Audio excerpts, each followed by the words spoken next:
النهاردة أنا هعمل صينية صدور فراخ مقطعاها مكعبات بالخضار. شايفة الجمال ولا أروع؟ تعالي نشوف الطريقة مع بعض. أنا معايا صدرين فراخ غسلاهم، هقطعهم مكعبات بالشكل ده.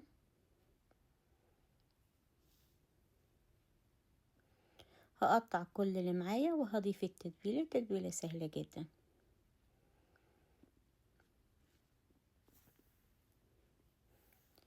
هضيف معلقة عصير ليمون.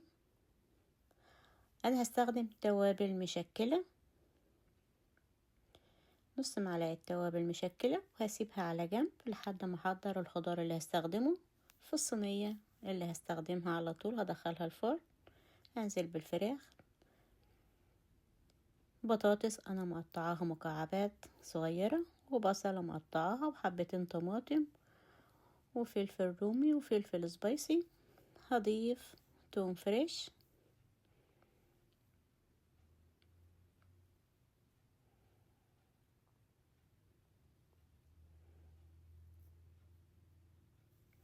هضيف معلقة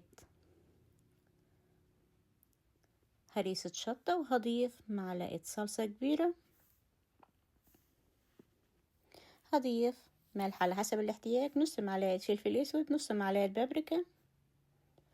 هضيف صويا صوص، لو ما عندكيش ضيفي دبس رمان او استغنى عنها. هضيف مكعب مرقة خضار،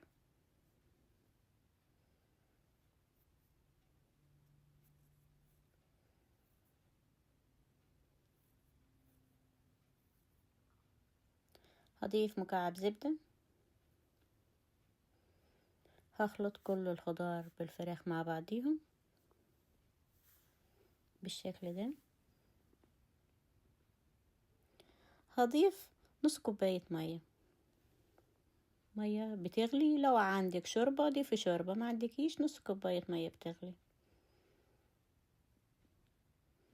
هغطي الصينية بورق زبدة وفويل، وهدخلها الفرن على أعلى درجة حرارة من نص ساعة ل45 دقيقة. هتبقى زي الفل، جميلة جدا.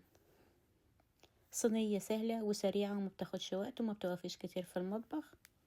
لو راجعة من شغلك تعبانة حضريها ودخليها الفرن، حضري رز معاها، تبقى لذيذة جدا.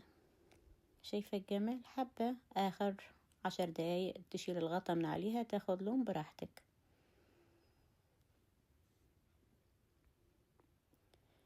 شايفة الجمال؟ غير طعمها جميلة جدا، وصفة سهلة ولذيذة.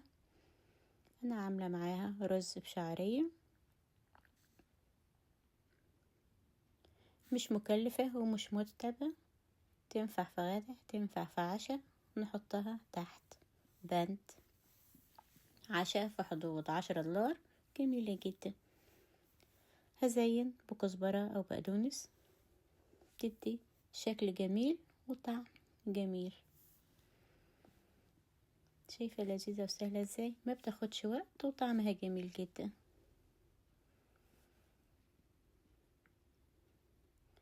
شايفة لونها جميل غير طعمها، شايفة الصوص بتاعها جميل جدا.